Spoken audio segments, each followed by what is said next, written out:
నమస్తే welcome to Andhraprabha నేను విద్య Miryalaguda BRS party జిల్లా అధ్యక్షుడు రవీందర్ నాయక్ కీలక వ్యాఖ్యలు చేశారు. కాంగ్రెస్ ప్రభుత్వం ఇచ్చిన హామీలను నెరవేర్చకుండా డైవర్షన్ పాలిటిక్స్ కు పాల్పడుతోందని ఆరోపించారు. బీసీలకు 42% రిజర్వేషన్ కోసం పార్టీలన్నీ మద్దతు తెలుపుతున్నాయన్న ఆయన ఈ రిజర్వేషన్స్ ను ప్రభుత్వం చిత్తశుద్ధితో అమలు చేయాలని చెప్పారు. బీసీ పోరాటం న్యాయమైనది కాబట్టే కవిత తెలంగాణ జాగృతి పేరిట రిజర్వేషన్ల కోసం అనేక పోరాటాలు చేశారని తెలిపారు. అలాంటి వ్యక్తిపై తీన్మార్ మల్లన్న అనుచిత వ్యాఖ్యలు చేయడం సరికాదని అన్నారు. ఈ నేపథ్యంలో తీన్మార్ మల్లన్న వెంటనే కవితకు క్షమాపణ చెప్పాలని డిమాండ్ చేశారు. దుర్మార్గమైన ఆలోచనతోటి ఈరోజు ఈ ప్రభుత్వం మరొకసారి బీసీని మోసం చేయడానికి ప్రయత్నం చేస్తూ ఉన్నది. దీన్ని బీసీ మేధావులందరూ కూడా ఆలోచన చేయమని చెప్పి ఈ సందర్భంగా నేను మనవి చేస్తూ ఉన్నా. మేము ఎప్పటి నుంచో సిద్ధంగా ఉన్నాం.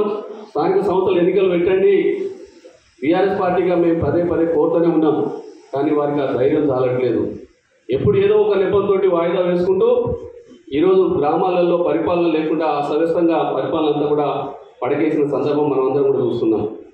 అదేవిధంగా మొన్న కవిత గారి మీద ఎంత దుర్మార్గం అండి.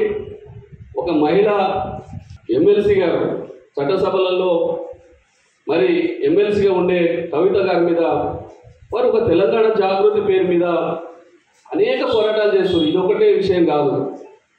మరి బీసీల సమస్య మీద కూడా న్యాయమైన మరి విషయం కాబట్టి వాటి మీద కూడా వారు అనేక పోరాటాలు చేశారు.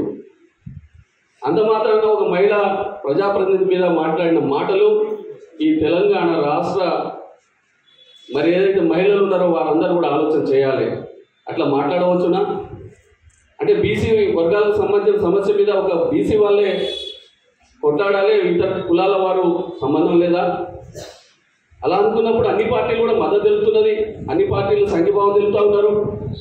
రేపు జరగబోయే ఇందిరా పార్క్ దగ్గర జరగబోయే ధర్నాకు బీసీ సంఘాలు ఏవైతే ధర్నాను మరి చేయాలని ఆలోచన చేస్తున్నారో దానికి బీఆర్ఎస్ పార్టీ కూడా సంపూర్ణ మద్దతును కూడా తెలియజేస్తూ ఉన్నది. రేపు మా వాళ్ళందరూ కూడా వారికి మద్దతుగా ఇందిరా పార్కుకు వెళ్ళబోతూ ఉన్నారు. అలాంటి సందర్భంలో కవిత గారు కూడా ఆ విషయం మీద మరి పోరాటం చేస్తూ ఉంటే మరి ఇంకొక ఎమ్మెల్సీ తీన్మార్ మల్లన్న గారు ఆ రకంగా మాట్లాడడం ఎంతవరకు సబబో అందరూ కూడా ఆలోచన చేయాలి. ఏదో ఆఫీస్ మీద దాడి చేయక ఏం చేస్తారు? నువ్వు మాట్లాడిన మాటలేంటి? ఆ మాటలకు మరి ప్రతీకారం ఏదైనా ఉంటుంది, అది సరైనది కాదు. వారు కూడా కవిత గారిని వెంటనే క్షమాపణ చెప్పాలి. ఎందుకంటే రాజకీయాల్లో మహిళలే వచ్చేదే చాలా తక్కువ. వచ్చిన వాళ్ళని కూడా ఆ రకంగా అవమానపరచడం సరైనది కాదని చెప్పి కూడా ఈ సందర్భంగా మనవి చేస్తా ఉన్నా. మరి అనవసరంగా నిన్న చిన్న రప్స జరిగింది. సరే దాన్ని పెద్ద ఇష్యూ గారు మరి అది దానికంటే దాన్ని ఇష్యూగా చేసి పెద్ద ఇది చేసినారు.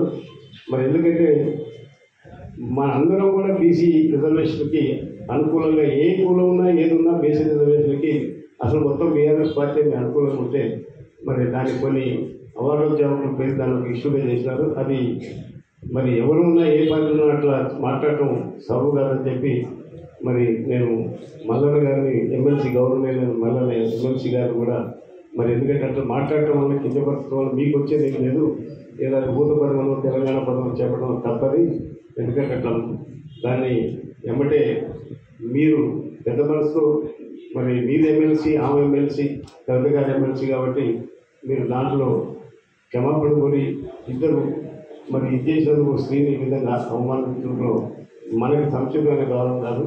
మీరు దాన్ని పెద్ద మనసు అర్థం చేసుకొని అది పునరావృతం కాకుండా దానికి ఏం చేయాలో ఏమంటే తక్షణమే మీరు దాన్ని మాట్లాడి దాన్ని పూర్తి చేసుకోవాలి. ఎందుకంటే 42 రిజర్వేషన్ కోసం కవితగానే కాదు పార్టీ మొత్తం కొట్లాడుతుంది. ఇంకా దేశంలో ఉన్న వాళ్ళందరూ కూడా మేధావులందరూ కొట్లాడుతున్నారు. ఎక్కడున్నా ఎవరున్నా కూడా దానికి సమర్థిస్తున్నారు. కాబట్టి మనం ఎవరు మాట్లాడినా మీకేం సంబంధం లేదని చెప్పి అంటే మీరు ఒక్కరు కొట్లాడి అయ్యే పని కాదు. అందరం కొట్లాడి అన్ని పార్టీలను కూడా కలిసి దీనికి ఒత్తిడి ఇస్తేనే ఈ సమస్య పరిష్కారం అవుతుంది. కాబట్టి మరి దీనికి తక్షణమే దాన్ని ముగింపు చేసుకోవాల్సిందిగా కోరుతున్నాను.